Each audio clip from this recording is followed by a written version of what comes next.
Bonjour, dans cette capsule vidéo de la page 7 de tes notes de cours, on va travailler maintenant avec les quadrilatères. Après avoir travaillé avec les triangles, on va voir les quadrilatères. Donc, un quadrilatère, c'est un polygone qui a 4 côtés. Quand je prends dans mon quadrilatère, je relie deux sommets non consécutifs, donc deux sommets qui ne sont pas un à la suite de l'autre.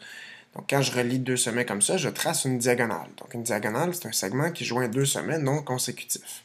Donc, par exemple, ici, le segment AC et le segment BD sont les diagonales du quadrilatère ABCD.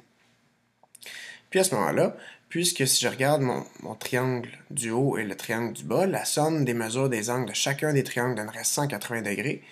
Donc, puisque j'en ai deux qui me forment mon quadrilatère, donc la somme des mesures des angles intérieurs d'un quadrilatère est 360 degrés. On va aller voir maintenant les quadrilatères convexes. Donc, on va aller en voir 5 types. Dans cette page-ci, on va voir le carré et le rectangle. Donc, le quadrilatère convexe, le carré, qu'est-ce qu'il y a comme propriété? Donc, le carré possède 4 côtés isométriques, 4 angles droits. Je sais que les côtés opposés d'un carré sont isométriques et parallèles. Je sais aussi que les angles consécutifs d'un carré sont supplémentaires. Donc, ce que ça veut dire, c'est que deux angles, un à la suite de l'autre, puisque ce sont des angles droits, vont me donner 90 chacun, donc 180 les deux ensemble, donc ils sont supplémentaires. Et les diagonales d'un carré sont isométriques, perpendiculaires, et elles se coupent en leur milieu. Puis finalement, le carré possède 4 axes de symétrie. Donc on va aller voir maintenant toutes ces propriétés-là qu'on va aller représenter ici dans le carré. Donc, on a certains symboles qui nous permettent d'identifier ces propriétés-là. Donc, si je veux dire, par exemple, qu'il y a 4 côtés isométriques, je peux faire des traits comme ça ici pour montrer que mes 4 côtés sont isométriques. Si je veux montrer 4 angles droits, je vais changer de couleur. Donc, les 4 angles droits, on les représente ici avec le symbole d'angle droit. Pour les 4 côtés isométriques, je vais revenir surligner en bleu pour montrer que c'est ce symbole-là qui montre que mes 4 côtés sont isométriques, comme j'ai mis ici.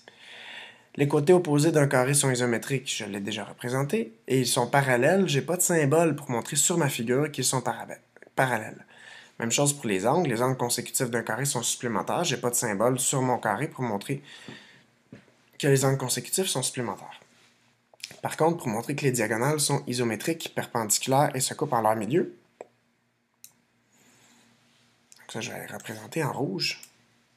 Donc, les diagonales, donc quand je relie un sommet avec un autre sommet non consécutif, puis ici un sommet avec un sommet non consécutif, ce que je peux remarquer, c'est que, là c'est fait à main levée, mais mes diagonales sont perpendiculaires, elles sont isométriques, elles ont les mêmes mesures et se coupent en leur milieu. Donc cette section-là ici est la même mesure que celle-là ici, qui est la même mesure que celle-là ici, qui est la même mesure que celle-là ici. Et finalement, mes 4 axes de symétrie, que je vais faire ici en jaune. Donc j'ai un axe de symétrie comme ça à la verticale, j'en ai un ici à l'horizontale, et j'en ai sur chacune de mes diagonales ici.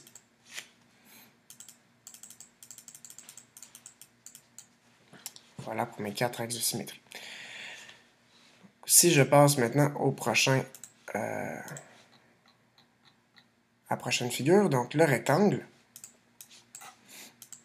Le rectangle, lui, ce qu'il possède, le carré avait toutes les propriétés, donc le rectangle a une partie des propriétés du carré. Donc le rectangle possède 4 angles droits.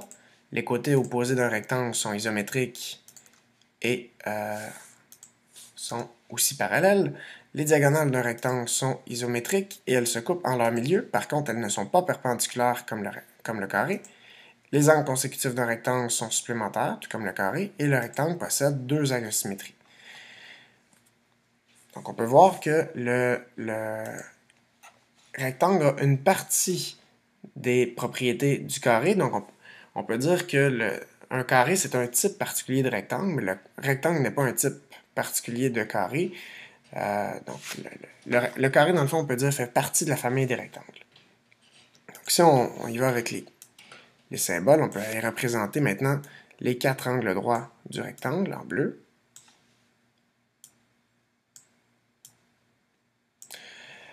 les côtés opposés d'un rectangle sont isométriques et parallèles. Donc, les côtés opposés, ce côté-là est la même mesure que son côté opposé, et ce côté-là ici est la même mesure que son côté opposé. Les diagonales d'un rectangle sont isométriques et se coupent en leur milieu. Donc, si je trace les deux diagonales, ici à main levée, je vais recommencer.